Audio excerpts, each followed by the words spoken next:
I feel so calm, so sober. I feel sad for what is going on in my dear country. I have never seen this in my life. In fact, I am still searching for that energy within me. I can't get it. Because this is the first time in my life I have, seen human beings being shot like animals. Human beings being lynched like animals. No feelings whatsoever. I do not understand what is going on.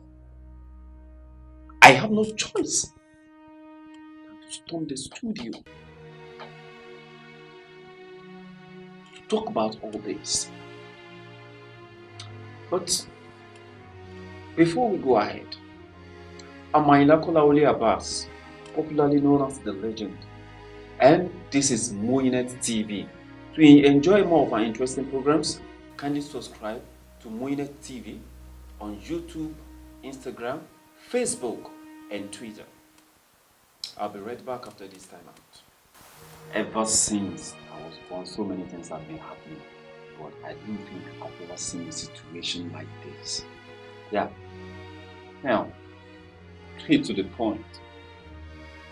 There has been protest in virtually every part of the country, especially Lagos State. And to begin with, in any country that wants to strike, we can't do without protest, even in our advanced countries. Yes, when we start to mention United States of America, United Kingdom, and lots more to mention, there will always be protest. People take to street to demand what they need from the government, especially when they discover that government is trying to turn a sort of deaf ear to their demands. Meaning, there is no crime in protesting. Now, that is not precisely where we are going, but you will see that when we talk about this protest that just took place in Nigeria, there is a sort of mix-up in it. Number one, hoodlums attacking protesters. No doubt about that. I don't think there is any genuine Nigerian protester that will storm to the street and start killing people, destroying things. As you can see in Osun State, Osogbo, some hoodlums entered the shopping mall, looted, got some properties burnt and all this. It is enough to say that some hoodlums hijacked the protest with video evidence, and some that were there, meaning we have evidence to back that when we talk about people hijacking protests. And we saw a lot of places whereby in Lagos, hoodlums hijacked protesters and protesters tried to, chase the hoodlums away. What can we say when it comes to that? So, look, as far as I'm concerned, let's talk about what our own government should have done. Let's say the protesters were already on the streets, hoodlums here and there, fine. But what if the government has been proactive in terms of coming out earlier on to say, we are sorry? I strongly believe no one has the time to take to street, sleep at toll gates, on street and everything. We are human beings. Nobody needs to see the sight of blood. Nobody wants the smell of blood. Nobody wants it.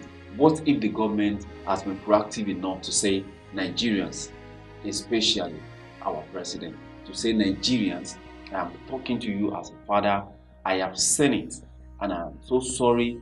Stand down. Our uniform men, please stand down. It is their right to protest. I can feel your pain. We are going to do this. We are going to do that. Talk, because it's a matter of the youth now. It's not even as a president, but as a father to Nigerian youths. There are some things you say that is going to calm the nerves of human beings down, because we are all human. That's what I expect the government should have done before the situation aggravated to this level. And I stand here to pour my own mind, and I talk here as a citizen of Federal Republic of Nigeria. I talk right here as a bona fide youth of Federal Republic of Nigeria. Our voice has to be heard in a democratic setting, because it is the government of the people, by the people, and for the people, not government of some people, by some people, and for some people. In a democratic process, nobody wants to see the sight of blood. To crown it all, there have been protests in places like America, United Kingdom.